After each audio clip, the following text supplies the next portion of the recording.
Halo sahabatku, kembali lagi di channel kesayangan kita, Cerita Momo. Pernahkah kalian membayangkan situasi yang mencekam seperti ini? Suami dan mertua kalian pamit pergi liburan, tapi meninggalkan kalian berdua saja dengan seorang nenek yang lumpuh total. Rasanya seperti beban biasa, bukan? Tapi tunggu, apa jadinya jika di tengah malam yang sunyi, saat kalian lengah, nenek yang seharusnya tidak bisa bergerak itu tiba-tiba bangkit berdiri, mencengkeram tangan kalian, dan berbisik kalau nyawa kalian sedang terancam?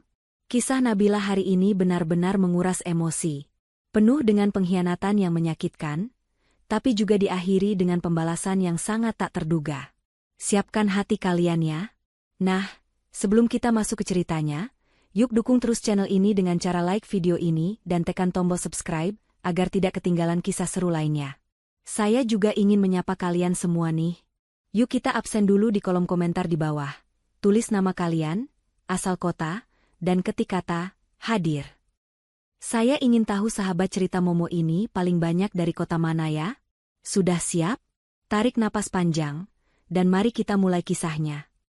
Matahari pagi menembus celah jendela kaca yang berdebu, namun tidak ada kehangatan yang dirasakan Nabila di rumah mewah berlantai marmer itu. Suara denting sendok beradu dengan piring keramik terdengar nyaring dari ruang makan, diiringi tawa renyah yang bukan miliknya. Nabila masih berlutut di lantai ruang tengah, mengelap noda kopi yang baru saja ditumpahkan sengaja oleh Bu Lastri. Nabila, kamu ini ngelap lantai saja lama sekali. Yogi sudah mau berangkat kerja, sepatunya belum kamu semir? Suara Bu Lastri melengking, memecah konsentrasi Nabila. Wanita muda itu buru-buru bangkit, menyeka keringat di dahinya dengan punggung tangan. Iya, Bu. Sebentar lagi selesai, jawabnya lirih. Tidak ada gunanya membantah.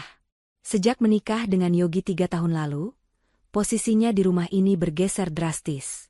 Dari seorang istri, menjadi tak lebih dari pembantu tak bergaji. Rumah ini memang dibeli dengan uang tabungan mereka berdua. Tapi entah bagaimana, sertifikat dan kuasa penuh seolah hanya milik Yogi dan ibunya. Yogi muncul dari kamar sambil membetulkan dasinya. Ia melirik sekilas ke arah istrinya yang tampak kusut dengan daster rumahan, lalu mendengus pelan. Tidak ada sapaan hangat, apalagi ciuman di kening seperti pengantin baru. Kemeja biru aku mana? Kok nggak ada di lemari? Tanya Yogi ketus. Ada di gantungan belakang pintu, Mas. Sudah aku setrika tadi malam. Jawab Nabila sambil bergegas mengambilkan sepatu pantofel suaminya di rak. Bu Lastri menggeleng-gelengkan kepala sambil menyeruput teh manisnya. Istri macam apa kamu ini? Ngurus suami saja nggak becus. Untung Yogi sabar punya istri kampung kayak kamu. Nabila hanya menunduk, menelan kepahitan yang sudah menjadi sarapannya setiap hari. Namun, pagi ini beban Nabila bertambah. Di sudut ruang tamu yang kini disulap menjadi kamar darurat, terbaring sosok renta di atas tempat tidur besi yang sempit. Itu Nenek Fatma, kerabat jauh Bu Lastri yang baru datang 2 hari lalu. Kabarnya, Nenek Fatma terkena stroke parah, lumpuh total, dan hidup sebatang kara dalam kemiskinan sebelum akhirnya ditampung di sini.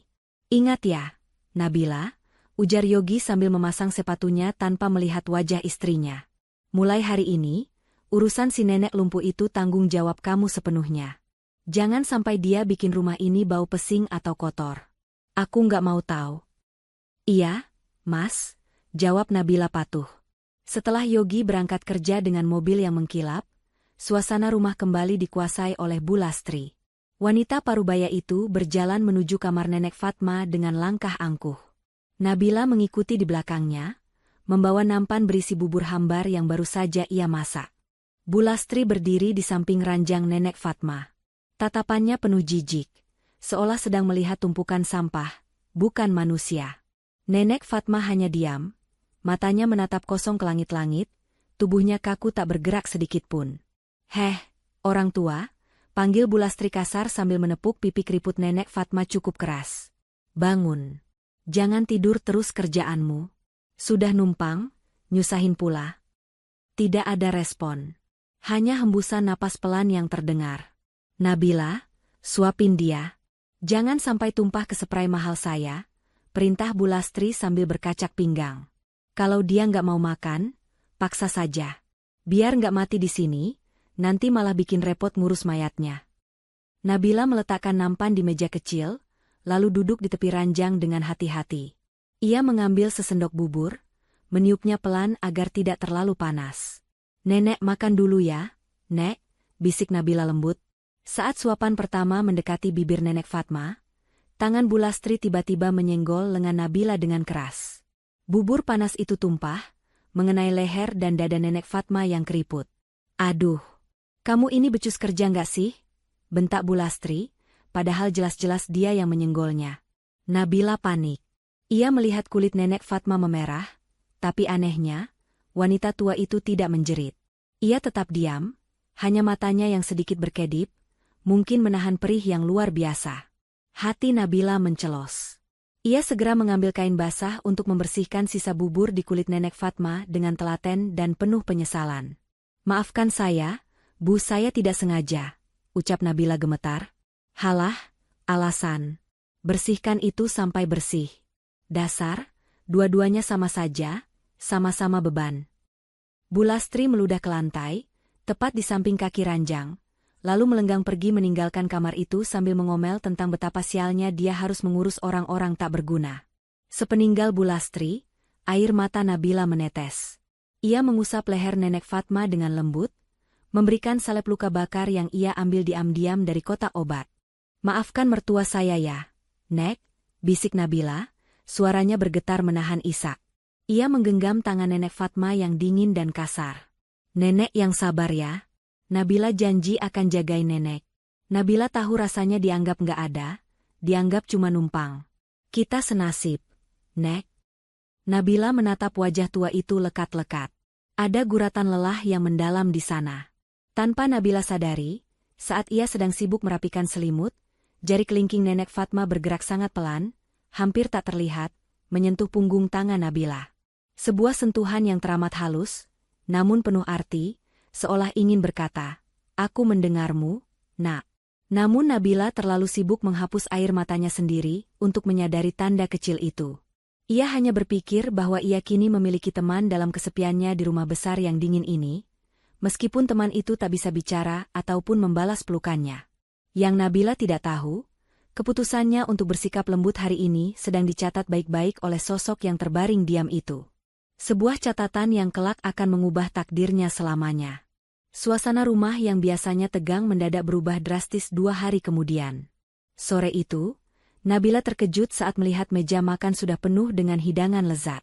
Ada sate ayam, gulai kambing, dan martabak manis kesukaan Yogi. Tidak seperti biasanya di mana Nabila harus memasak sendiri dengan jatah uang belanja yang pas-pasan dan seringkali kurang. Kali ini Bu Lastri pulang membawa banyak bungkusan makanan mewah. "Ayo duduk, Nabila. Kita makan sama-sama," ajak Bu Lastri dengan senyum yang dipaksakan. Matanya menyipit, menyembunyikan kilatan licik yang luput dari pandangan polos Nabila. Sikap manis ini terasa asing, membuat bulu kuduk Nabila sedikit meremang, namun ia berusaha menepis prasangka buruk itu. Nabila duduk dengan ragu di kursi yang paling ujung. "Tumben sekali ibu beli banyak makanan? Ada acara apa, Bu? Ulang tahun Mas Yogi kan masih lama?" Yogi yang sedang lahap mengunyah sate menyahut santai tanpa menoleh. "Gak ada apa-apa. Cuma mau syukuran kecil-kecilan." "Oh ya, besok aku sama ibu mau pergi ke luar kota. Mau ziarah sekalian refreshing sebentar ke villa teman ibu di daerah pegunungan. Suntuk banget rasanya di rumah terus." Hati Nabila sedikit berdesir penuh harap. Sudah lama sekali ia tidak diajak berlibur. Terakhir kali mereka pergi bersama adalah saat bulan madu 3 tahun lalu, itu pun hanya ke tempat wisata lokal yang murah dan penuh sesak. Rutinitas mengurus rumah tangga tanpa henti membuatnya lelah fisik dan batin. "Wah, asyik dong, Mas. Aku siapin baju-bajunya ya. Kita berangkat jam berapa besok? Biar aku bangun lebih pagi buat siapin bekal di jalan," tanya Nabila antusias, senyum mulai merekah di bibirnya. Suara sendok Bu Lastri berdenting keras saat diletakkan di piring porselen. Hening sejenak. Yogi dan ibunya saling bertukar pandang penuh arti, tatapan yang menyeratkan persekongkolan. "Kamu nggak ikut, Nabila?" potong Bu Lastri dingin. Senyum palsu di wajahnya lenyap seketika, berganti dengan wajah judes yang biasa ia tampilkan. Senyum Nabila memudar perlahan. "Maksud ibu? Aku ditinggal?" Ya terus siapa yang mau jaga Nenek Fatma? Sergah Yogi cepat, nadanya mulai meninggi seolah pertanyaan Nabila adalah hal terbodoh di dunia. Kamu pikir kalau kita semua pergi, si nenek lumpuh itu bisa makan sendiri? Bisa ke kamar mandi sendiri? Nggak mungkin kan kita bawa orang sakit parah liburan, malah bikin repot dan nularin sial. Nabila menunduk, menelan kekecewaan yang pahit. Tentu saja. Selalu ada alasan untuk membuangnya. Ia hanya dianggap berguna saat ada pekerjaan kotor yang harus diselesaikan. Tapi, Mas, kan bisa sewa perawat harian sebentar? Atau titip tetangga? Aku juga butuh istirahat. Mas, punggungku sakit banget beberapa hari ini. Sewa perawat itu mahal. Kamu kira uang Mas Yogi itu tinggal petik dari pohon? Bentak Bu Lastri garang. Kamu ini istri macam apa? Disuruh berbakti jaga orang tua sebentar saja ngeluh. Kita pergi juga cuma 2 hari. Jangan manja. Sudah untung kamu dikasih makan enak malam ini. Perdebatan itu berakhir seperti biasa, dengan Nabila yang mengalah demi kedamaian semu di rumah itu. Malamnya, saat Yogi sedang mandi, Nabila masuk ke ruang kerja suaminya untuk mengambil baju kotor yang berserakan.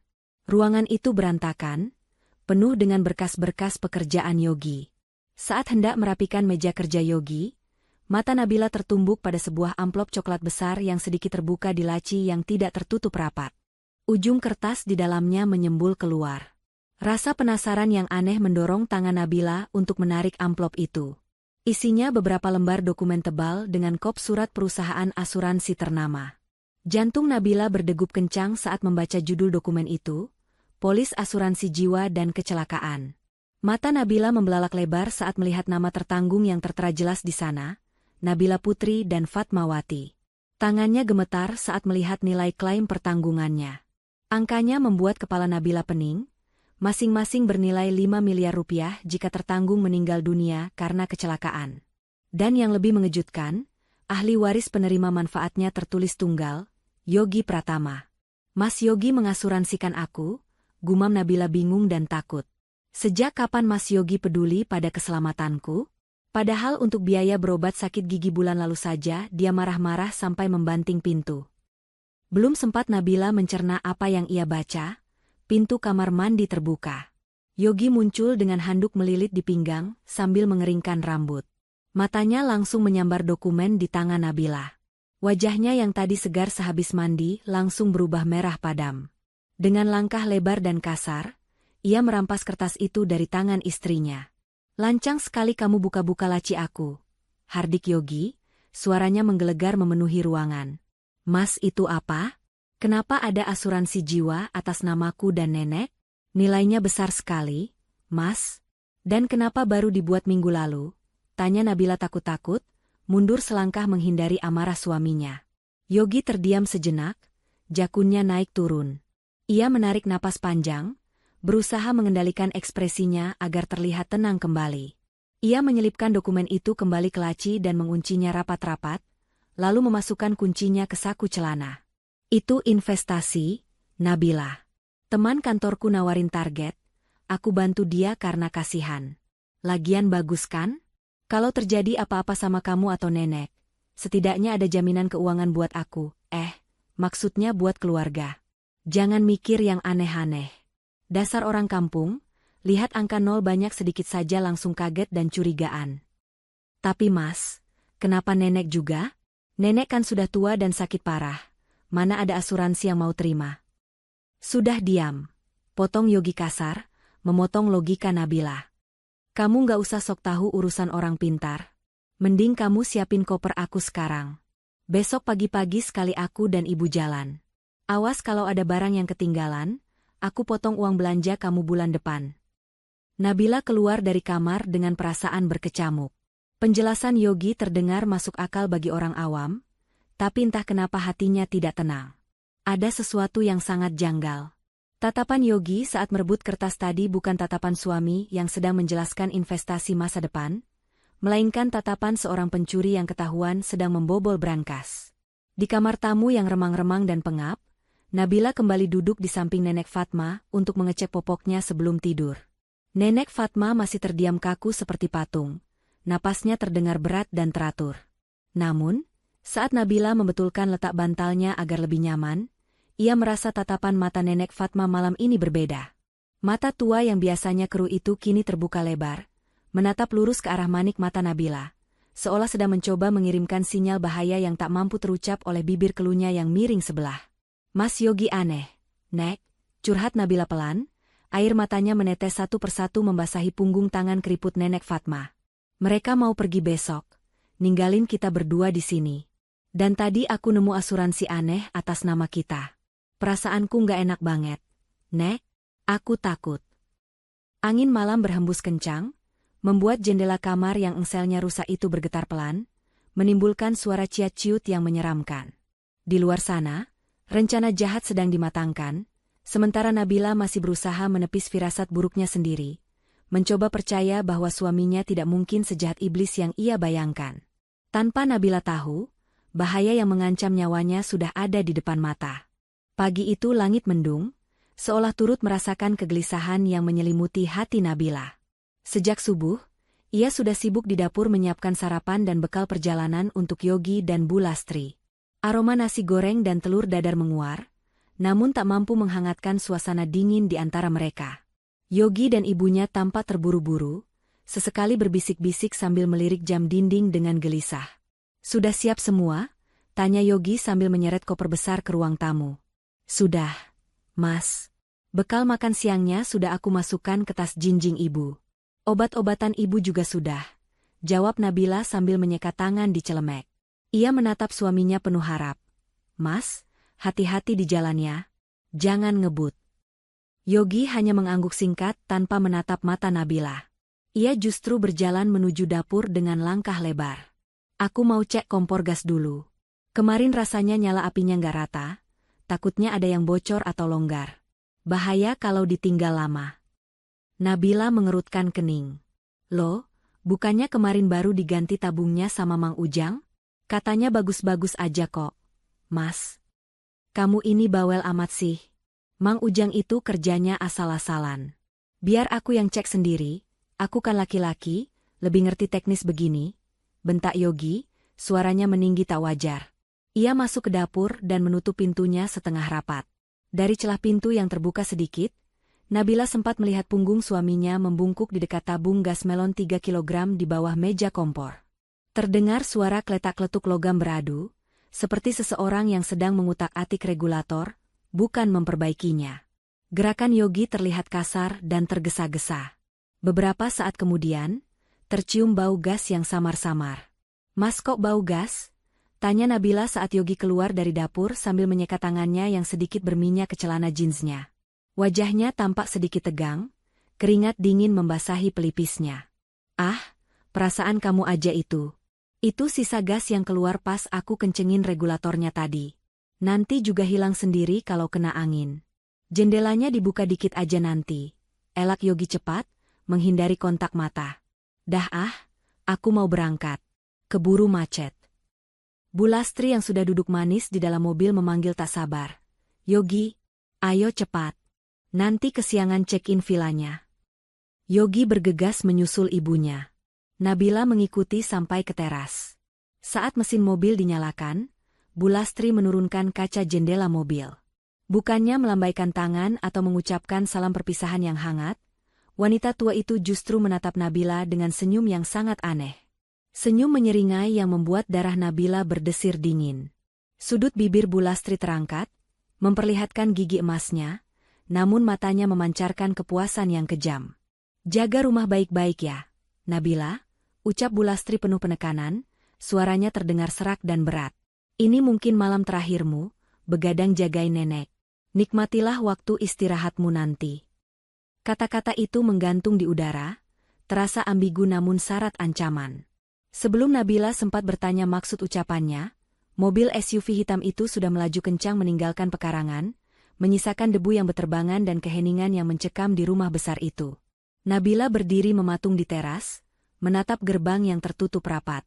Perasaan tidak enak yang sejak kemarin menghantuinya kini semakin kuat, berubah menjadi rasa takut yang nyata. Malam terakhir, gumamnya pelan. Kenapa ibu ngomong begitu? Ia berbalik masuk ke dalam rumah. Suasana di dalam terasa jauh lebih sunyi dari biasanya. Cahaya matahari yang masuk terasa suram tertutup mendung tebal. Nabila berjalan menuju dapur untuk membereskan sisa sarapan. Namun langkahnya terhenti di ambang pintu dapur. Bau gas itu.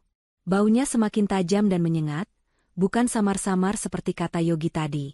Bau khas belerang yang memuakan itu memenuhi seluruh ruangan dapur yang ventilasinya minim. Nabila buru-buru mendekati kompor. Ia mencoba menyalakan salah satu tungku untuk memastikan. Namun cetak-cetek pemantik kompor tidak menghasilkan api, hanya desis gas yang semakin kencang terdengar. Ya Allah, ini bocor. Pekik Nabila panik. Ia segera berjongkok, mencoba memutar regulator untuk melepasnya dari tabung gas. Namun anehnya, regulator itu macet. Seolah sengaja dipasang miring atau dirusak dratnya agar tidak bisa dilepas dengan mudah oleh tangan perempuan. Semakin ia paksa, desis gas itu justru terdengar semakin menakutkan, seperti ular berbisa yang siap mematuk. Kepala Nabila mulai pening karena terlalu banyak menghirup aroma gas. Aku harus buka semua jendela, batinnya. Ia berlari ke ruang tengah, membuka lebar-lebar semua jendela dan pintu depan agar sirkulasi udara lancar. Namun angin di luar tidak banyak membantu karena udara sedang lembab dan berat sebelum hujan. Di tengah kepanikan itu, Nabila teringat Nenek Fatma. Gas ini sifatnya berat. Pasti akan merambat di lantai dan memenuhi kamar-kamar, termasuk kamar nenek. Ia segera berlari menuju kamar tamu tempat nenek berbaring. Nek, nenek baik-baik aja? Nabila tergopoh-gopoh masuk. Kamar itu remang-remang karena gorden tebal belum dibuka. Nenek Fatma masih terbaring dalam posisi yang sama, namun matanya terbuka lebar, menatap pintu tempat Nabila berdiri. Tatapannya tajam, waspada, dan sadar. Sangat berbeda dengan tatapan kosong orang pikun atau stroke yang biasa Nabila lihat. Nabila? Suara itu terdengar. Nabila terlonjak kaget. Ia menoleh ke kiri dan kanan, mencari sumber suara. Tidak ada siapa-siapa selain dirinya dan nenek. Si siapa itu? Tutup pintu kamarnya rapat-rapat, Nabila. Dan sumpal celah bawah pintu pakai handuk basah. Cepat. Suara itu datang dari arah ranjang. Nabila menatap Nenek Fatma tak percaya. Bibir keriput itu bergerak. Suaranya serak karena lama tak digunakan. Tapi intonasinya tegas, penuh otoritas, dan sangat jernih. Tidak ada tanda-tanda pelo layaknya penderita stroke. Nenek, nenek bicara? Nabila melangkah mendekat dengan kaki gemetar, antara rasa takut akan hal mistis dan kebingungan yang luar biasa. Jangan banyak tanya sekarang, Nak. Nyawamu, nyawa kita, sedang di ujung tanduk. Lakukan apa yang aku bilang. Gas itu bukan kecelakaan, itu jebakan. Perintah Nenek Fatma, kali ini dengan nada mendesak yang tak terbantahkan. Nabila yang masih syok, secara naluriah menuruti perintah itu. Tubuhnya bergerak sendiri mengambil handuk di rak, membasahinya di wastafel kamar mandi dalam, lalu menyumpalkannya di celah bawah pintu kamar rapat-rapat sesuai instruksi nenek. Bau gas di dalam kamar perlahan berkurang, tertahan oleh sumbatan itu. Nabila berbalik menghadap Nenek Fatma dengan napas terengah-engah. Jantungnya berdegup kencang seirama dengan detak jam dinding yang seolah menghitung mundur waktu yang tersisa. Nek, sebenarnya apa yang terjadi? Kenapa nenek bisa bicara lancar? Dan kenapa nenek bilang ini jebakan? Nenek Fatma perlahan menyingkap selimut lusuh yang menutupi kakinya. Ia menarik napas panjang, lalu dengan sisa-sisa tenaga tuanya, ia menggeser tubuhnya dan duduk tegak di tepi ranjang tanpa bantuan siapapun. Pemandangan itu membuat Nabila menutup mulutnya dengan tangan, menahan jeritan kaget. Duduk sini, Nak. Nenek menepuk sisi kasur di sebelahnya. Wajahnya yang keriput kini memancarkan aura wibawa yang sangat kuat, jauh berbeda dari sosok wanita tua tak berdaya yang selama ini Nabila mandikan. Mereka tidak pergi liburan, Nabila. Mereka pergi untuk menciptakan alibi. Dan tabung gas itu adalah senjata pembunuh yang mereka tinggalkan untuk kita. Nabila merasa dunianya berputar. Kakinya lemas seketika mendengar ucapan Nenek Fatma. Ia jatuh terduduk di lantai keramik yang dingin, tepat di samping kaki nenek yang menggantung di tepi ranjang. Pikirannya kies, berusaha mencerna kenyataan yang bertubi-tubi menghantam logikanya. Suaminya, mertuanya ingin membunuhnya? Tapi kenapa? Nek? Kenapa Mas Yogi mau membunuh aku? Aku salah apa? Aku selalu nurut, selalu melayani mereka. Suara Nabila pecah, air mata mulai mengalir deras membasahi pipinya. Nenek Fatma menghela napas panjang, tatapannya melembut namun tetap waspada. Ia mengulurkan tangan keriputnya, mengusap kepala Nabila dengan sayang. Bukan karena salahmu, Nak, tapi karena keserakahan mereka. Uang membutakan mata hati manusia. Asuransi itu, Nabila, asuransi yang kamu lihat semalam, itu alasannya. Nabila mendongak, matanya sembab. Nenek tahu soal asuransi itu? Aku tahu semuanya. Aku tidak tidur, Nabila. Telingaku masih tajam, jawab Nenek Fatma tenang. Mereka pikir aku hanya seonggok daging tua yang tidak berguna, jadi mereka bicara bebas di depanku.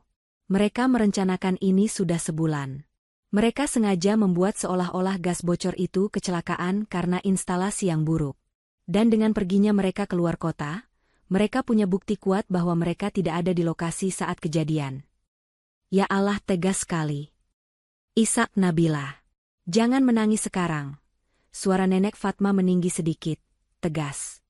Air matamu tidak akan memadamkan api yang akan melalap rumah ini nanti. Kita harus pergi. Sekarang. Tapi lewat mana? Nek? Pintu depan dan belakang pasti sudah terkunci rapat dari luar. Mas Yogi bawa semua kuncinya tadi. Nabila teringat kebiasaan Yogi yang selalu mengunci pintu utama ganda saat bepergian jauh, dan pintu dapur yang grendelnya macet itu. Jendela, jawab Nenek singkat. Ia menunjuk ke arah jendela kamar yang menghadap ke samping rumah, ke arah kebun kosong milik tetangga yang jarang diurus. Jendela itu teralisnya sudah karatan dan goyang. Dulu, waktu aku masih sering, pura-pura, tidur siang, aku melihat Yogi pernah mencoba melepas bautnya tapi tidak jadi karena keburu dipanggil ibunya. Mungkin dia lupa, atau mungkin dia pikir kita tidak akan bisa memanjat. Nenek Fatma turun dari ranjang. Kakinya menapak lantai. Langkahnya memang pelan dan sedikit gemetar karena otot-ototnya kaku akibat jarang digunakan, tapi ia bisa berdiri tegak. Ia berjalan tertatih menuju lemari pakaian Nabila yang ada di sudut kamar itu sementara waktu. Bantu aku, Nabila. Ambilkan jaket tebalmu dan selimut. Kita butuh pelindung kalau nanti harus menerobos semak berduri atau api, perintah Nenek. Nabila segera bangkit, menghapus air matanya kasar. Semangat bertahan hidup mulai menyala di dadanya melihat keteguhan Nenek Fatma. Ia mengambil 2 jaket tebal dan menyerahkan satu pada Nenek. Nek, Nenek kuat jalan? Tanya Nabila khawatir melihat kaki Nenek yang kurus. Harus kuat. Adrenalin akan membantu, jawab Nenek sambil mengenakan jaketnya. Sekarang, matikan semua lampu di kamar ini. Jangan sampai ada percikan listrik sekecil apapun. Kita buka jendelanya pelan-pelan. Kamar menjadi gelap gulita saat Nabila menekan sakelar. Hanya cahaya remang-remang dari lampu jalan di kejauhan yang masuk lewat celah gorden. Mereka meraba-raba menuju jendela. Bau gas di luar kamar mungkin sudah sangat pekat sekarang. Untungnya sumbatan handuk basah di bawah pintu cukup efektif menahannya masuk ke kamar ini. Nabila membuka kunci jendela dengan hati-hati agar tidak menimbulkan bunyi. Ia mendorong daun jendela kayu itu keluar. Angin malam langsung menerpa wajah mereka, membawa sedikit kelegaan meski udara di luar pun terasa lembab. Coba goyangkan teralis besinya, Nak. Yang sebelah kanan bawah, bisik Nenek. Nabila mencengkeram besi teralis itu dan mengguncangnya. Benar saja, bautnya sudah lepas satu, dan besinya goyang. Dengan sekuat tenaga, didorong oleh rasa takut dan marah, Nabila menendang bagian bawah teralis itu beberapa kali. Brak! Besi tua yang sudah rapuh karena karat itu akhirnya jebol di bagian bawah, menyisakan celah yang cukup untuk tubuh manusia melewatinya. Ayo, Nenek duluan. Aku bantu dorong, kata Nabila. Tidak, kamu duluan. Lompat keluar, lalu bantu tarik aku, bantah Nenek. Aku berat. Kalau aku jatuh di luar siapa yang menolong? Kamu harus di luar untuk menangkapku. Nabila mengangguk, menyadari logika Nenek benar. Ia memanjat ambang jendela, meloloskan tubuhnya melewati celah teralis yang sempit, lalu melompat turun ke tanah berumput di samping rumah. Jaraknya tidak terlalu tinggi, hanya sekitar 1 meter. Ayo, "Nek," bisik Nabila dari luar, mengulurkan tangannya. Nenek Fatma dengan susah payah menaiki kursi yang diseretnya ke dekat jendela, lalu memanjat keluar. Gerakannya kaku dan lambat. Nabila menahan napas, berdoa dalam hati agar tidak ada tetangga yang melihat dan curiga, atau lebih buruk lagi, agar gas di dalam tidak meledak saat mereka masih menempel di dinding rumah. Saat tubuh nenek sudah separuh keluar, tiba-tiba terdengar suara klik otomatis dari arah ruang tengah. Itu suara saklar otomatis lampu taman yang diatur pakai timer. Yogi memasang timer agar lampu taman menyala jam 6 sore. "Lari, Nabila. Tarik aku," pekik nenek tertahan. Percikan api kecil dari saklar timer yang kotor dan berdebu di ruang tengah bertemu dengan akumulasi gas yang sudah memenuhi ruangan selama berjam-jam. Wus! Terdengar suara dentuman rendah dari dalam rumah, seperti raksasa yang menarik napas panjang, diikuti getaran hebat pada dinding. Kaca jendela ruang tamu pecah berhamburan keluar. Nabila menarik tangan nenek sekuat tenaga hingga tubuh renta itu jatuh ke pelukannya di atas tanah basah. "Lari ke kebun. Tiarap!" teriak nenek. Mereka berdua merangkak dan berlari terseok-seok menjauhi rumah, menerobos semak belukar ilalang yang tinggi di kebun kosong sebelah. Duri-duri liar menggores pipi dan tangan Nabila, tapi ia tidak peduli. Ia terus menyeret nenek Fatma menjauh. Baru saja mereka mencapai jarak sekitar 50 meter, bersembunyi di balik gundukan tanah bekas galian, ledakan yang sesungguhnya terjadi. Blar! Langit malam yang gelap seketika berubah menjadi oranye terang. Atap rumah Nabila terlempar ke udara. Api menyembur dahsyat dari ruang dapur dan tengah, melahap segalanya dalam hitungan detik. Gelombang panasnya terasa menyengat kulit punggung Nabila, meski jarak mereka sudah cukup jauh. Nabila memeluk nenek Fatma erat-erat, membenamkan wajahnya di bahu wanita tua itu, gemetar hebat menyaksikan rumah yang dibangunnya dengan kerja keras, tempat ia menyimpan mimpi-mimpi sederhananya, kini hancur lebur dimakan api keserakahan suaminya sendiri. Di tengah gemuruh api dan sirene warga yang mulai berteriak panik di kejauhan, nenek Fatma berbisik di telinga Nabila, suaranya tenang namun dingin, "Lihat baik-baik apinya, Nabila. Bakar habis rasa cintamu pada suami biadab itu di sana." Mulai detik ini, Nabila yang cengeng sudah mati ikut terbakar. Yang tersisa hanya Nabila baru yang akan menuntut balas. Api berkobar semakin liar, menjilat-jilat langit malam yang gelap seolah ingin menelan seluruh isi dunia. Bunyi kertak-kertuk kayu yang patah dan dentuman kaca pecah terdengar susul-menyusul, menciptakan simfoni kehancuran yang mengerikan. Panas api itu begitu dahsyat, hingga membuat embun di dedaunan tempat Nabila bersembunyi langsung menguap. Nabila masih mendekap erat tubuh nenek Fatma di balik gundukan tanah basah itu. Matanya terbelalak ngeri menatap rumah yang selama 3 tahun ini ia rawat dengan sepenuh hati, kini berubah menjadi neraka. Kenangan saat ia mengepel lantainya, menanam bunga di pot rasnya, hingga saat ia menangis sendirian di pojok dapur, semuanya kini hangus menjadi abu. "Rumahku habis, Nek," rintih Nabila, suaranya parau tertelan gemuruh api. "Semuanya habis. Biarkan habis, Nabila. Itu cuma bangunan. Yang penting nyawamu masih ada di badan," bisik nenek Fatma di telinganya. Napas wanita tua itu terdengar berat, dadanya naik turun menahan lelah setelah aksi pelarian yang memacu jantung tadi. Dari arah jalan depan rumah, terdengar teriakan-teriakan panik. Warga kompleks mulai berdatangan. "Kebakaran, kebakaran, tolong panggil pemadam. Astaga, itu rumah Pak Yogi. Istrinya ada di dalam. Tadi sore saya lihat dia nyapu halaman. Dobrak pintunya. Cepat. Kasihan ada orang tua sakit di dalam." Suara-suara tetangga yang panik membuat hati Nabila teriris. Insting kemanusiaannya memberontak. Ia hendak bangkit berdiri, ingin berteriak memberitahu bahwa mereka selamat, bahwa mereka ada di sini, di balik semak-semak gelap ini. "Aku harus bilang mereka, Nek, mereka mau nekat masuk nolong kita." Nabila mencoba menegakkan badannya. Namun, cengkeraman tangan nenek Fatma di lengannya justru semakin kuat. Kuku-kuku jari nenek menancap di kulit jaket Nabila, menahannya tetap tiarap di tanah. "Jangan bodoh," desis nenek Fatma tajam, matanya menatap nyalang ke arah Nabila dalam kegelapan. "Kalau kamu keluar sekarang, rencana kita hancur. Yogi dan ibunya akan tahu kita selamat. Mereka akan cari cara lain buat membunuh kita, dan kali ini mungkin mereka tidak akan gagal. Tapi tetangga? Biarkan mereka. Api itu sudah terlalu besar, tidak akan ada yang berani masuk. Petugas pemadam sebentar lagi datang. Biarkan warga dan polisi berpikir kita sudah jadi mayat hangus di dalam sana. Potong nenek tegas. Kita butuh status mati, itu, Nabila.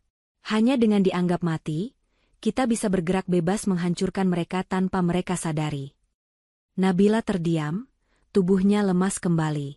Ia menyadari kebenaran ucapan nenek. Melawan Yogi yang licik dan Bu Lastri yang kejam tidak bisa dengan cara biasa. Mereka butuh strategi. Tak lama kemudian, sirine mobil pemadam kebakaran meraung-raung membelah malam, disusul sirine mobil polisi. Cahaya lampu rotari biru dan merah berpendar-pendar, memantul di dinding rumah tetangga.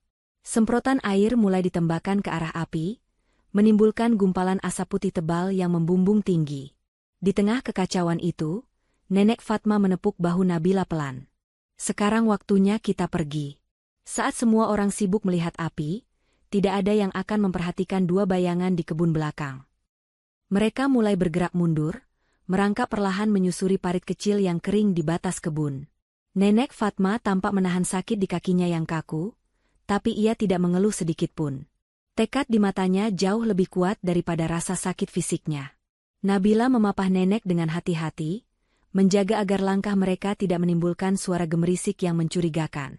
Mereka menembus semak berduri, melewati pagar pembatas yang jebol, hingga akhirnya sampai di jalan aspal kecil di belakang kompleks perumahan yang sepi dan gelap. Jauh dari kerumunan warga yang menonton kebakaran di depan. Nabila mendudukkan nenek di sebuah bangku beton bekas pos ronda yang sudah tidak terpakai. Napas mereka tersengal-sengal. Wajah Nabila cemong oleh noda tanah dan jelaga, air mata masih menggenang di pelupuk matanya. Ia menatap nenek Fatma yang sedang memijat kakinya sendiri. Terus kita mau kemana? Nek? Kita nggak bawa uang sepeser pun, nggak bawa HP, baju cuma yang nempel di badan. Tanya Nabila putus asa. Realita kemiskinan mendadak menghantamnya. Nenek Fatma meraba bagian dalam keliman rok panjangnya yang lusuh. Terdengar suara krek pelan, seperti jahitan yang dirobek. Dari balik lipatan kain tebal itu, nenek mengeluarkan sebuah bungkusan plastik kecil yang tipis dan pipih. Di dalamnya ada beberapa lembar uang ratusan ribu, dan sebuah kartu nama berwarna hitam dengan tulisan emas. Aku sudah menjahit ini di bajuku sejak pertama kali masuk rumah neraka itu.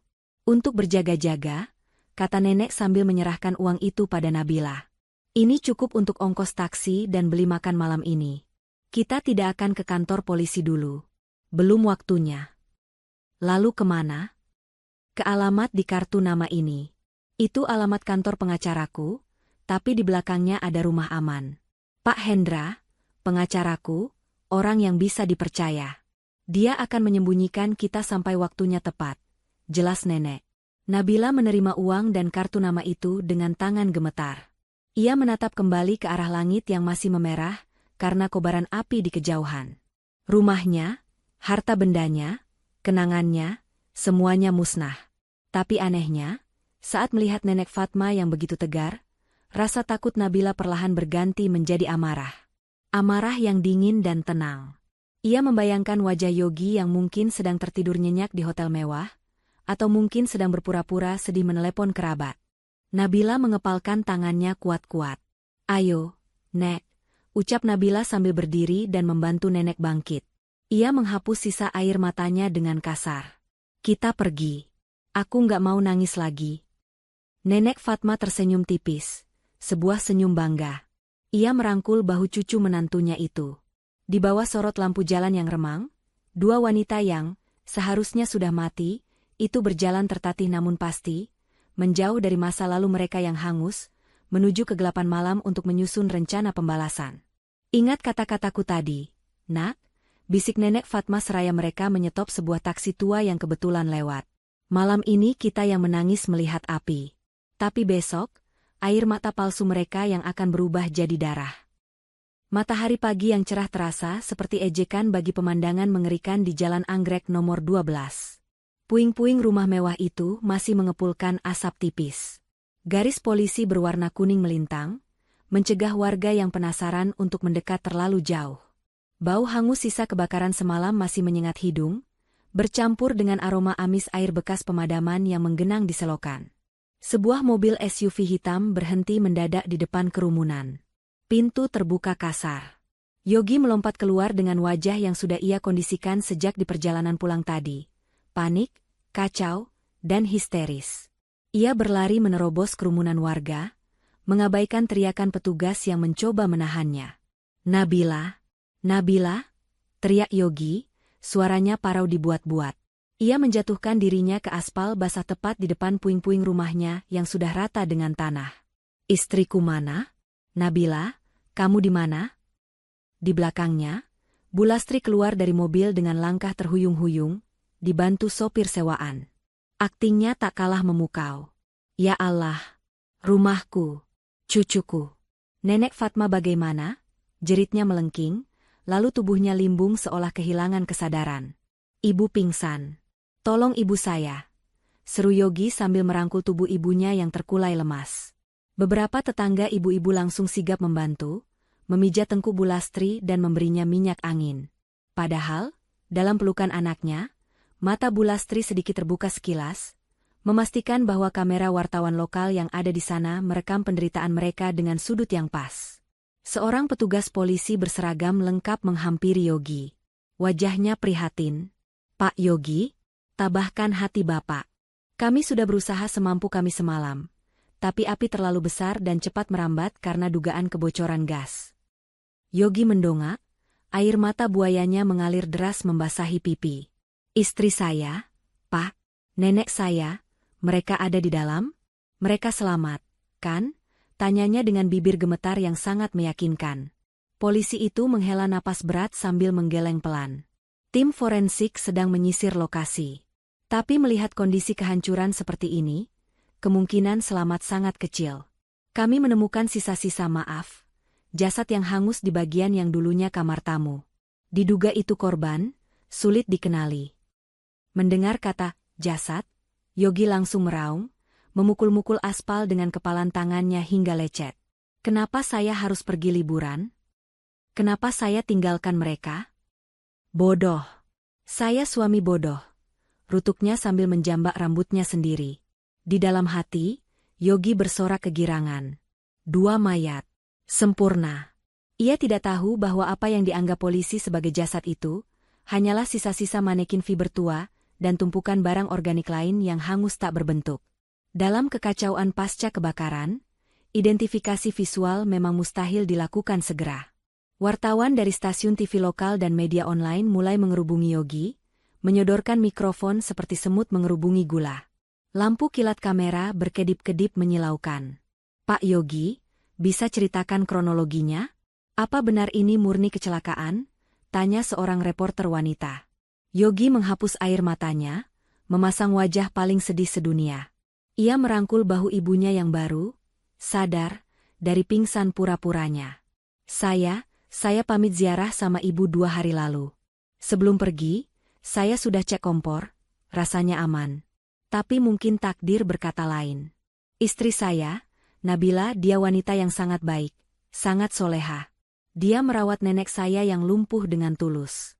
Saya sangat terpukul, saya kehilangan segalanya." Bulastri ikut risak di sampingnya, menyembunyikan wajah liciknya di balik sapu tangan sutra mahal. "Cucu mantu saya itu rajin sekali. Kasihan dia, meninggal dengan cara begini. Padahal kami baru saja mau merayakan ulang tahun pernikahan mereka bulan depan." "Ya Allah, cobaan apa ini?" ratapnya penuh drama. Sandiwara itu berlangsung sempurna. Warga sekitar yang menonton ikut meneteskan air mata. Iba melihat nasib suami yang ditinggal mati istri dan neneknya secara tragis. Tidak ada satupun yang curiga. Tetangga yang kemarin sempat mendengar Bulastri memarahi Nabila pun kini luluh melihat kesedihan mendalam wanita tua itu. Setelah sesi wawancara dan pendataan awal polisi selesai, Yogi dan Bulastri diizinkan meninggalkan lokasi untuk beristirahat di hotel terdekat sementara waktu, karena rumah mereka sudah tidak ada. Begitu masuk ke dalam kamar hotel yang mewah dan pintu tertutup rapat, duka cita itu lenyap seketika seperti asap yang tertiup angin. Yogi melempar jasnya ke kasur, lalu tertawa kecil yang kemudian berubah menjadi tawa lepas. Ia berjalan ke minibar, mengambil botol air dingin dan meneguknya rakus. Gila, akting kamu bagus banget, Bu. Pantes dapat piala citra, puji Yogi sambil menyeringai lebar. Bu Lastri mengibas-ngibaskan tangannya, wajahnya kembali angkuh dan dingin. Ia duduk di sofa empuk sambil memijat kakinya. Ah, biasa saja. Yang penting polisi percaya kalau ada mayat di sana. Berarti si tua bangka dan istrimu itu benar-benar sudah jadi abu. Rencana kita berhasil total. Iya, Pak Polisi tadi bilang tim forensik nemu jasad hangus. Pasti itu mereka. Gak mungkin bisa lari, orang nenek lumpuh dan pintu semua aku kunci ganda, sahut Yogi yakin. Ia merogoh saku celananya, mengeluarkan kunci mobil dan memainkannya di jari. Besok kita urus surat kematian. Setelah surat keluar, kita langsung klaim asuransinya. 10 miliar, Bu. 10 miliar tunai cair ke rekeningku. Mata Bu Lastri berbinar tamak membayangkan tumpukan uang itu. Akhirnya lunas semua utang-utang judi bapakmu dulu, dan kita bisa hidup tenang tanpa beban benalu itu. Oh ya, Yogi, pastikan kamu nangis lagi nanti pas pemakaman simbolis. Jangan sampai ada yang curiga kalau matamu kering. Tenang saja, Bu. Air mata gampang diatur, jawab Yogi santai. Ia kemudian menyalakan televisi layar datar di dinding, mencari saluran berita. Di layar TV, berita utama menayangkan siaran langsung dari lokasi kejadian dengan headline merah menyala, tragedi kebakaran rumah mewah, menantu dan nenek tewas terpanggang. Judul berita yang mencolok itu membuat senyum kemenangan Yogi dan Bu Lastri semakin lebar. Mereka merasa di atas angin, merasa menjadi sutradara terhebat dalam hidup mereka sendiri. Mereka sama sekali tidak sadar, di sebuah tempat yang jauh dari sana, sepasang mata juga sedang menonton berita yang sama dengan tatapan dingin. Tatapan yang menjanjikan badai pembalasan yang jauh lebih dahsyat daripada api yang mereka sulut. Pesta kemenangan mereka baru saja dimulai, tapi undangan untuk kehancuran mereka juga sudah disebar tanpa mereka ketahui. 2 hari berlalu sejak tragedi itu. Yogi dan Bu Lastri masih menikmati peran mereka sebagai keluarga yang berduka di hadapan publik. Pagi ini, mereka menerima panggilan dari Inspektur Arman untuk datang ke kantor polisi. Alasan resminya, penandatanganan berita acara pemeriksaan, BAP, dan pengambilan surat keterangan kematian sementara untuk keperluan administrasi pemakaman dan asuransi. Yogi mengenakan kemeja hitam lengan panjang, wajahnya sengaja dibuat lesu dan tak bercukur. Bu Lastri mengenakan kerudung hitam, matanya disembunyikan di balik kacamata hitam besar. Mereka berjalan memasuki kantor polisi dengan langkah gontai yang meyakinkan. Beberapa wartawan yang masih standby di lobi sempat mengambil foto mereka. Silakan duduk, Pak Yogi, Bu Lastri, sapa Inspektur Arman Rama namun tegas di ruang kerjanya yang dingin ber-AC. Tumpukan berkas tersusun rapi di mejanya. Maaf mengganggu waktu istirahat kalian. Tidak apa-apa, Pak. Kami ingin urusan ini cepat selesai supaya istri dan nenek saya bisa tenang di alam sana. Jawab Yogi dengan suara serak yang dibuat-buat, sambil sesekali menyeka sudut matanya dengan tisu. Kami mengerti, Inspektur Arman mengangguk pelan. Ia membuka map biru di hadapannya. Berdasarkan olah TKP awal, memang ditemukan indikasi kebocoran gas yang masif. Namun, ada beberapa hal yang perlu kami konfirmasi ulang sebelum menutup kasus ini sebagai murni kecelakaan. Jantung Yogi berdegup sedikit lebih kencang, tapi ia tetap tenang. Apa itu, Pak? Saya akan jawab semuanya. Pertama, soal posisi kunci pintu. Kami menemukan semua kunci pintu utama dan belakang masih utuh di saku celana Bapak saat pemeriksaan awal. Artinya pintu terkunci dari luar. Apakah tidak ada kunci cadangan di dalam rumah? Tanya Inspektur Arman sambil menatap tajam mata Yogi. Ada, Pak. Tapi, biasanya Nabila menaruhnya di laci dapur. Mungkin karena panik saat api menyambar, dia tidak sempat mengambilnya. Apalagi dia harus memapah nenek yang lumpuh. Jawab Yogi lancar. Jawaban yang sudah ia latih berulang kali di depan cermin. Bu Lastri menambahkan dengan isak tangis tertahan, kasihan menantu saya, Pak pasti dia bingung sekali. Dia itu orangnya memang gampang panik. Duh, Nabila. Inspektur Arman mengangguk-angguk, mencatat sesuatu di kertasnya. Suasana hening sejenak, hanya terdengar suara gesekan pena di atas kertas. Tiba-tiba, Arman meletakkan penanya dan menatap lurus ke arah pintu di belakang Yogi. Baiklah. Penjelasan Bapak cukup masuk akal.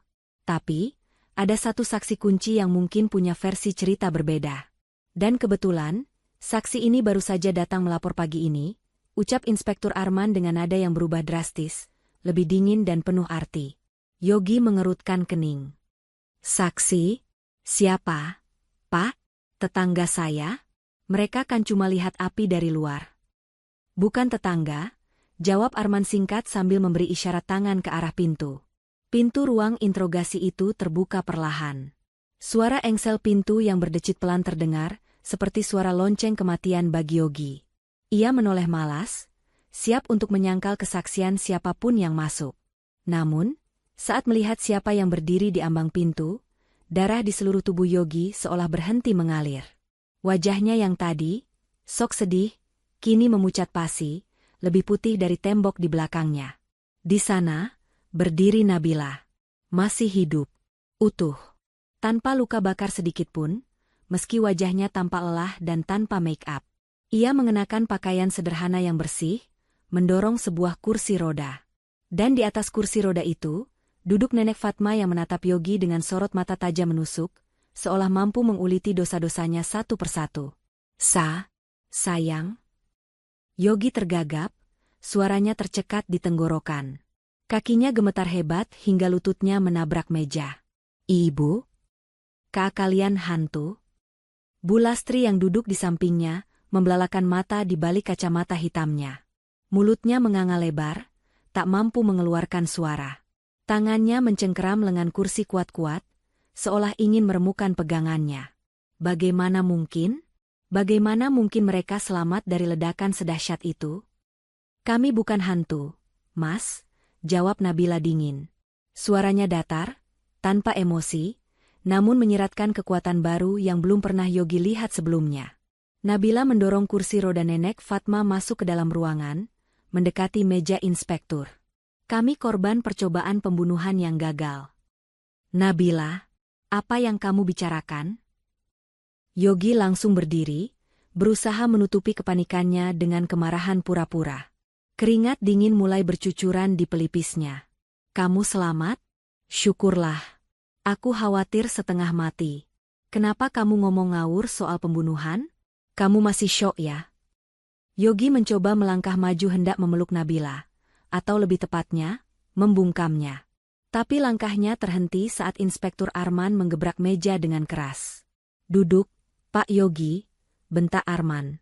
Yogi terlonjak kaget dan kembali duduk dengan kaku. Matanya liar menatap Nabila dan Nenek bergantian, otaknya berputar cepat mencari alibi baru. Nenek Fatma yang sejak tadi diam, kini mengangkat tangannya, memberi isyarat agar Nabila berhenti mendorong kursi rodanya tepat di depan Yogi. Jarak mereka hanya terpisah satu meja. Simpan sandiwaramu untuk di neraka nanti, Yogi. Suara Nenek Fatma terdengar berat dan penuh wibawa. Tidak ada lagi suara lirih orang sakit. Kami tahu semuanya. Tentang kebocoran gas yang kamu buat, tentang pintu yang kamu kunci ganda, dan tentang asuransi itu. Nenek ngelindur ya? Nenek kan sakit? Bu Lastri mencoba bersuara, suaranya gemetar ketakutan. Sakit? Nenek Fatma tertawa sinis, tawa yang membuat ruangan itu terasa semakin mencekam. Ya, aku memang sakit. Sakit hati melihat anak dan menantu yang aku kira manusia, ternyata iblis berwujud manusia. Nenek Fatma menatap Inspektur Arman. Pak Polisi, saya ingin membuat laporan resmi. Bukan laporan kebakaran, tapi laporan percobaan pembunuhan berencana demi uang asuransi. Fitnah. Itu fitnah keji, teriak Yogi histeris, menunjuk wajah Nenek Fatma. Nenek ini sudah pikun. Pak, jangan percaya. Istri saya juga pasti dihasut. Mana buktinya kalau saya mau membunuh? Mana? Nabila menatap suaminya dengan tatapan jijik. Ia merogoh saku celananya, lalu meletakkan sebuah alat perekam suara kecil berwarna hitam di atas meja Inspektur Arman. Ini buktinya, Mas, ucap Nabila tenang. Ruangan itu hening seketika. Mata Yogi terpaku pada benda kecil itu. Benda yang ia kira mainan atau sampah, ternyata adalah kunci kehancurannya. Wajahnya pias, kepalanya pening, dan untuk pertama kalinya dalam hidupnya, Yogi merasa benar-benar terpojok tanpa jalan keluar. Sandiwara duka cita yang ia bangun dengan rapi, kini runtuh berkeping-keping di hadapan mayat yang bangkit kembali. Suasana di ruang interogasi Inspektur Arman berubah menjadi sangat tegang. Alat perekam kecil berwarna hitam itu tergeletak di tengah meja, seperti sebuah bom waktu yang siap meledak. Yogi menatap benda itu dengan mata melotot, napasnya memburu tak beraturan. Keringat dingin mengalir deras di punggungnya, membasahi kemeja hitam yang ia kenakan. "Apa-apa itu?" tanya Yogi terbata, berusaha tertawa meremehkan meski terdengar sumbang. "Kamu mau main detektif-detektifan, Nabila? Itu cuma mainan kan?" Nabila tidak menjawab. Ia hanya memberi isyarat mata pada Inspektur Arman. Polisi itu mengangguk, lalu menekan tombol play pada alat perekam tersebut. Hening sejenak. Suara statis terdengar samar, lalu muncullah suara yang sangat dikenal oleh semua orang di ruangan itu. "Regulatornya sudah aku longgarkan, Bu. Karet silnya juga sudah aku buang. Gasnya pasti keluar deres banget." Itu suara Yogi. Jernih dan tak terbantahkan. Wajah Yogi langsung berubah menjadi abu-abu. Ia mematung di kursinya. Rekaman berlanjut. Terdengar suara Bu Lastri menyahut. "Bagus. Jangan sampai ketahuan tetangga. Pastikan pintunya dikunci semua. Biar si tua bangka dan istrimu itu terpanggang di dalam, jadi nggak ada jejak." "Beres, Bu. Timer lampu taman juga sudah aku set jam 6 sore. Begitu ada percikan listrik ketemu gas, boom. Kita tinggal terima uang asuransi, bayar utang judi bapak, dan hidup enak." "Hahaha, pinter anak ibu. Akhirnya kita bebas dari beban hidup." Klik. Inspektur Arman mematikan rekaman itu. Keheningan yang menyusul terasa jauh lebih memekakan telinga daripada teriakan apapun. Suara tawa jahat Yogi dan Bu Lastri dalam rekaman itu masih terngiang-ngiang, kontras dengan wajah pucat pasi mereka saat ini. Itu rekayasa," teriak Bu Lastri tiba-tiba, memecah keheningan. Ia berdiri sambil menunjuk-nunjuk Nabila dengan tangan gemetar. "Sekarang kan zaman canggih. Itu pasti suara AI. Suara buatan. Menantu durhaka ini mau memfitnah kami supaya bisa menguasai harta warisan." "Harta warisan apa, Bu?" potong Nabila tajam. "Harta warisan rumah yang sudah jadi abu? Atau utang judi miliaran yang kalian sembunyikan?" Yogi mencoba bangkit, wajahnya merah padam karena panik bercampur marah. "Diam kamu. Kamu nggak tahu apa-apa. Pak Polisi, saya berani sumpah itu bukan suara saya. Mana mungkin saya tega membunuh istri sendiri? Nabila itu istri kesayangan saya." "Cukup," bentak Inspektur Arman. Ia berdiri, menatap Yogi dan Bu Lastri dengan pandangan menghina. "Kami sudah memeriksa metadata rekaman ini. Ini asli, direkam secara analog, bukan digital yang bisa dimanipulasi AI dengan mudah. Selain itu, tim forensik kami baru saja menemukan sisa regulator yang rusak di puing dapur. Rusaknya identik dengan diputar paksa menggunakan tang, bukan rusak karena ledakan. Sidik jari Bapak Yogi mungkin sudah hilang terbakar, tapi pengakuan di rekaman ini sudah cukup kuat sebagai bukti permulaan." "Nenek?" Yogi beralih menatap Nenek Fatma, mengubah strateginya menjadi memelas. Ia berlutut di depan kursi roda Nenek, mencoba meraih tangan wanita tua itu. "Nek, tolong Yogi." Yogi hilaf. "Nek." Yogi ditekan rentenir. Yogi bingung. Nenek kan sayang sama Yogi? Nenek yang besarin Yogi dari kecil? Nenek Fatma menepis tangan Yogi kasar. Matanya yang tajam menatap cucunya itu tanpa belas kasihan sedikitpun. Ia menegakkan punggungnya, lalu perlahan berdiri dari kursi roda. Ya, berdiri tegak tanpa bantuan siapapun, membuat Yogi dan Bu Lastri ternganga kaget untuk yang kedua kalinya. "Berdiri?" desis Bu Lastri tak percaya. Kamu nggak lumpuh." "Lumpuhku cuma sandiwara, Lastri. Sama seperti kasih sayang palsumu selama ini," ucap Nenek Fatma dingin. Suaranya berwibawa, jauh dari kesan nenek-nenek pikun. "Aku sudah curiga sejak kalian tiba-tiba, berbaik hati, menampungku. Aku tahu kalian sedang terlilit utang besar. Makanya aku pura-pura stroke, pura-pura bisu, supaya aku bisa melihat wajah asli kalian saat aku dianggap tidak berdaya. Nenek Fatma melangkah maju mendekati Yogi yang masih berlutut. Kamu bilang hilaf? Membunuh orang demi uang asuransi itu bukan hilaf. Yogi, itu kejahatan biadab. Kamu sebut namaku dalam doamu? Tidak, kamu cuma sebut uang, uang, dan uang. Tapi Nek, kami benar-benar butuh uang itu. Perusahaan tempat Yogi kerja mau PHK massal. Yogi stres, Nek. Yogi merengek seperti anak kecil, air mata buayanya kembali keluar, berharap bisa meluluhkan hati neneknya. Tiba-tiba pintu ruangan kembali terbuka. Seorang pria parubaya berjas rapi masuk dengan langkah tegap, membawa tas kerja kulit yang tampak mahal. Itu Pak Hendra, pengacara kondang yang sering muncul di TV.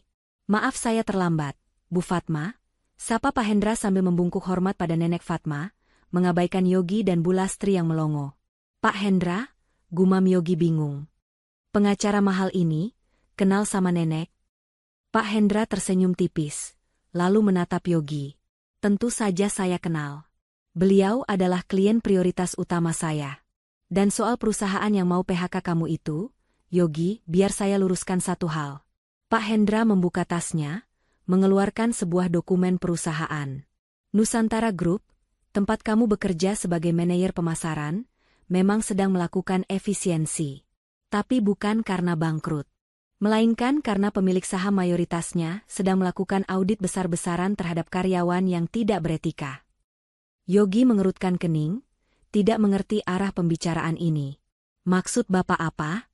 Apa hubungannya sama nenek saya yang miskin ini? Nenek Fatma tertawa kecil, tawa yang penuh kemenangan. Ia menatap Yogi dengan sorot mata merendahkan. Miskin? Oh, cucuku yang malang. Kamu terlalu sibuk mengejar bayangan harta sampai tidak sadar siapa yang duduk di depanmu. Perkenalkan, sambung Pak Hendra dengan suara lantang. Wanita yang kalian coba bunuh ini, Ibu Fatmawati, adalah pemilik 60% saham Nusantara Group. Beliau adalah komisaris utama perusahaan tempat kamu bekerja, Yogi. Bos besarmu yang sesungguhnya. Dunia Yogi seakan runtuh seketika. Langit-langit ruangan berputar. Ia ternganga lebar, menatap neneknya yang berdiri tegak dengan aura kekuasaan yang tak terbantahkan. Bu Lastri di sampingnya jatuh pingsan, kali ini pingsan sungguhan karena syok berat. Nenek pemilik perusahaan? Yogi tergagap, otaknya gagal memproses informasi gila ini. Neneknya yang kumal, bau minyak angin, dan makan bubur sisa itu adalah konglomerat? Kejutan, bisik Nenek Fatma sambil tersenyum miring. Sekarang, nikmatilah warisan yang sesungguhnya aku siapkan untuk cucu durhaka sepertimu. Penjara. Suasana di ruang interogasi itu berubah menjadi kekacauan emosional. Bu Lastri yang baru saja siuman dari pingsannya mengerjap-erjapkan mata, berharap semua yang didengarnya tadi hanyalah mimpi buruk. Namun, dinginnya meja besi dan tatapan tajam Nenek Fatma yang berdiri tegak membuyarkan harapannya. Realitas menamparnya lebih keras dari sebelumnya. Tidak mungkin. Gumam Bu Lastri, suaranya lemah namun penuh ketidakpercayaan. Ia merangkak bangun, menatap Nenek Fatma dari ujung kaki hingga ujung kepala. Kamu Fatmawati yang itu? Pemilik gedung pencakar langit di pusat kota? Yang sering masuk majalah bisnis? Kenapa? Lastri? Kaget melihat pengemis tua ini ternyata punya kuasa untuk membeli harga dirimu yang murah itu? Sindir Nenek Fatma pedas. Ia melangkah mendekat, sepatu kets usangnya berdecit di lantai, namun langkahnya mantap layaknya seorang jenderal. Pak Hendra membuka lagi tas kerjanya, mengeluarkan sebuah map berwarna merah. Ia meletakkannya di hadapan Yogi yang kini terduduk lemas dengan wajah kosong. Biar saya jelaskan detailnya, supaya penyesalan kalian semakin lengkap, ujar Pak Hendra dengan nada formal namun menusuk. Ibu Fatmawati memang menggunakan nama samaran di jajaran direksi publik agar bisa hidup tenang. Selama ini beliau memantau kinerja karyawannya dari jauh. Termasuk kamu, Yogi. Yogi mendongak perlahan, matanya merah berair. Maksud Bapak? Kamu bilang kamu takut di PHK? Pak Hendra tertawa kecil, tawa yang kering tanpa humor. Ia membuka map merah itu. Lihat ini. Ini adalah surat keputusan promosi yang sudah ditandatangani Ibu Fatmawati seminggu yang lalu. Beliau berniat mengangkatmu menjadi kepala cabang utama di Surabaya bulan depan. Gajimu akan naik 3 kali lipat, fasilitas rumah dinas mewah, dan mobil baru. Mata Yogi membelalak lebar membaca kertas itu. Tanda tangan di bawahnya tertulis jelas, Fatmawati SH, Komisaris Utama. Tanda tangan yang sama persis dengan yang ada di buku rapor SD-nya dulu saat nenek mengambilkan rapornya. Nenek mau naikin jabatan Yogi? Suara Yogi bergetar hebat. Awalnya, iya, potong nenek Fatma tegas. Aku pikir, meski kamu jarang menjengukku, mungkin kamu sibuk bekerja keras. Aku ingin memberimu kejutan. Aku datang ke rumahmu menyamar sebagai kerabat miskin dan sakit, hanya untuk melihat apakah karaktermu sudah matang untuk memegang jabatan tinggi. Pemimpin yang baik harus punya empati, Yogi. Harus bisa menghargai orang kecil. Nenek Fatma mencondongkan tubuhnya, menatap lurus ke dalam bola mata Yogi yang kini dipenuhi ketakutan. Tapi apa yang aku temukan? Bukan pemimpin bijak, tapi monster serakah. Kamu dan ibumu memperlakukanku seperti sampah. Kalian memberiku makan sisa, membentakku, dan puncaknya, kalian mencoba membakarku hidup-hidup demi uang asuransi receh yang nilainya tidak sebanding dengan 1% asetku. Yogi menjatuhkan kepalanya ke meja, menangis meraung-raung. Bukan tangisan tobat, melainkan tangisan penyesalan karena kehilangan tambang emas yang sudah ada di depan mata. Ia menyadari kebodohannya yang luar biasa. Jika saja ia bersabar sedikit dan merawat nenek dengan baik, ia akan mendapatkan segalanya tanpa harus membunuh. Bodoh. Aku bodoh. Yogi memukuli kepalanya sendiri. Bu, ini gara-gara ibu. Ibu yang suruh aku bunuh nenek. Ibu yang bilang nenek cuma beban. Bu Lastri terlonjak kaget disalahkan. Kok nyalahin ibu? Kamu yang pasang gasnya. Kamu yang mau uang asuransi buat judi online kamu itu kan? Jangan bawa-bawa ibu. Cukup, bentak Inspektur Arman muak melihat drama saling tuduh itu. Ia memberi isyarat kepada 2 petugas berseragam di belakangnya. Borgol mereka. Pasal berlapis sudah menunggu. Percobaan pembunuhan berencana, pemalsuan laporan, dan perusakan properti. Bunyi klik logam dingin yang mengunci pergelangan tangan Yogi dan Bu Lastri terdengar seperti vonis akhir. Bu Lastri meronta-ronta histeris saat ditarik petugas. Nabila tolong ibu, nak, kamu kan menantu yang baik. Bilang sama nenek, ibu cuma hilaf. Nabila Bu Lastri menggapai-gapai ke arah Nabila, memohon belas kasihan pada orang yang selama ini ia injak-injak. Nabila hanya diam mematung di samping kursi roda kosong itu. Wajahnya datar, air matanya sudah kering. Ia menatap mertuanya yang diseret pergi tanpa rasa iba sedikitpun. Hatinya sudah beku oleh api yang mereka sulut sendiri. Nabila yang dulu sudah mati terbakar di rumah itu, Bu. Yang berdiri di sini sekarang adalah orang asing bagi kalian. Ucap Nabila pelan, namun cukup keras untuk didengar Bu Lastri sebelum pintu ruang tahanan tertutup. Sementara itu, Yogi yang sudah pasrah hanya bisa menunduk saat digiring melewati nenek Fatma. Ia berhenti sejenak, menatap sepatu usang neneknya. Nek? Bisik Yogi lirih. Maafin Yogi. Nenek Fatma tidak menoleh. Ia menatap lurus ke depan, wajahnya keras seperti batu karang. Tuhan mungkin memaafkanmu, Yogi. Tapi hukum dunia harus tetap berjalan. Nikmatilah masa mudamu di balik jeruji besi. Anggap saja itu liburan panjang yang kamu inginkan kemarin. Yogi diseret paksa oleh polisi, meninggalkan ruangan itu dengan raungan keputusasaan yang menggema di lorong kantor polisi. Pintu besi dibanting menutup, memisahkan dunia bebas dengan masa depan kelam yang menanti mereka. Setelah kepergian mereka, keheningan kembali menyelimuti ruangan. Aura ketegangan perlahan surut, berganti dengan rasa lega yang bercampur kelelahan luar biasa. Pak Hendra merapikan berkas-berkasnya dan memasukkannya kembali ke dalam tas. Semua bukti sudah lengkap, Bu Fatma. Dengan rekaman itu dan kesaksian ibu, saya pastikan mereka akan mendapat hukuman maksimal. Mungkin 20 tahun atau seumur hidup, mengingat ini berencana dan korbannya lansia, lapor Pak Hendra profesional. Nenek Fatma menghela napas panjang, bahunya yang tegap perlahan turun, menunjukkan sisi manusianya yang lelah. Meski ia menang, tidak ada kebahagiaan murni di wajahnya. Menjebloskan anak dan cucu sendiri ke penjara, sebusuk apapun mereka, tetap menyisakan luka di hati seorang ibu. Nabila memberanikan diri mendekat. Ia masih merasa canggung mengetahui identitas asli wanita tua yang selama ini ia mandikan. Maksud saya, Bu Fatma? Nabila tergagap bingung harus memanggil apa. Nenek Fatma menoleh, tatapannya langsung melembut. Senyum hangat yang tulus kembali menghiasi wajah keriputnya. Ia merentangkan kedua tangannya. Panggil nenek saja, Nak. Uang dan jabatan itu untuk orang luar. Untukmu, aku tetap nenek yang kamu suapi bubur kemarin, kata nenek lembut. Nabila tak kuasa menahan tangis haru. Ia menghambur ke pelukan nenek Fatma. Memeluk erat tubuh renta yang ternyata menyimpan kekuatan raksasa itu. Di pelukan itulah Nabila akhirnya merasa menemukan rumah yang sesungguhnya.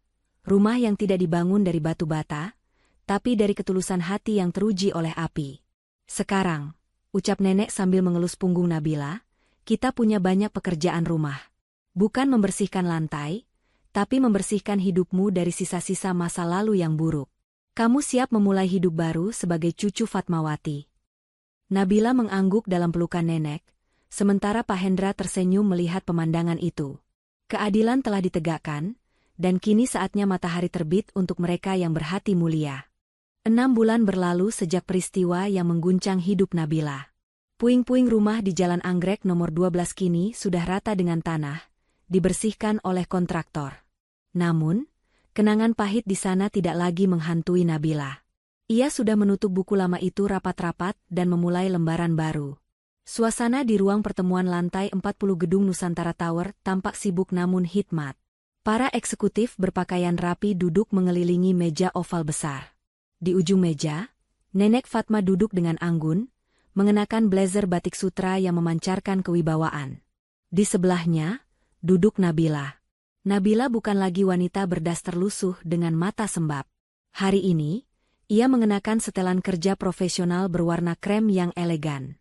Rambutnya ditata rapi, dan wajahnya memancarkan kepercayaan diri yang tenang. Baiklah, hadirin sekalian, suara Nenek Fatma memecah keheningan, tegas dan jelas. Seperti yang sudah saya sampaikan dalam memo internal, saya memutuskan untuk mundur dari jabatan operasional harian.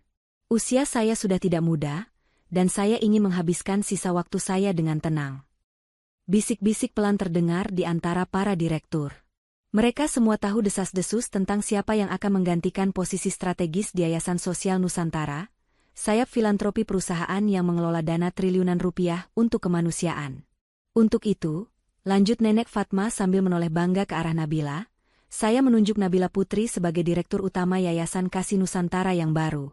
Keputusan ini bukan karena nepotisme, tapi karena saya telah melihat sendiri integritas dan ketulusan hatinya dalam situasi paling ekstrim sekalipun. Kecerdasan bisa dipelajari, tapi hati yang tulus adalah bakat langka.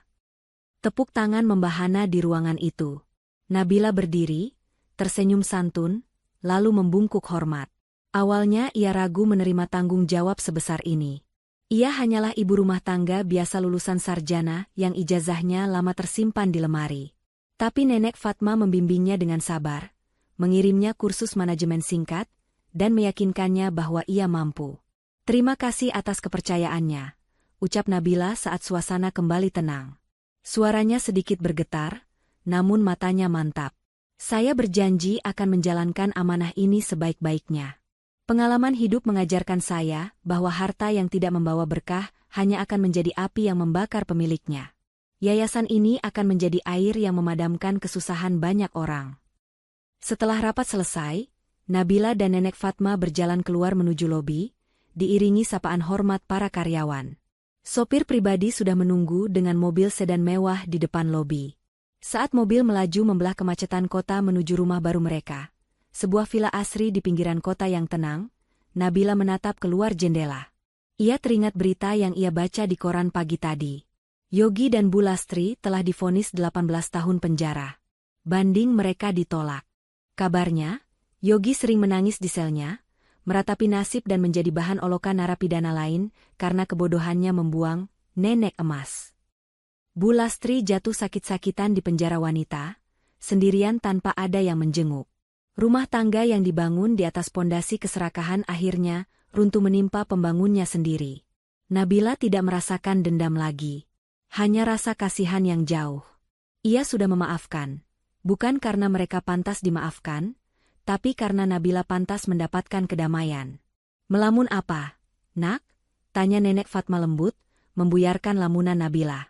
Nabila menoleh dan tersenyum, lalu menggenggam tangan keriput nenek yang kini terawat.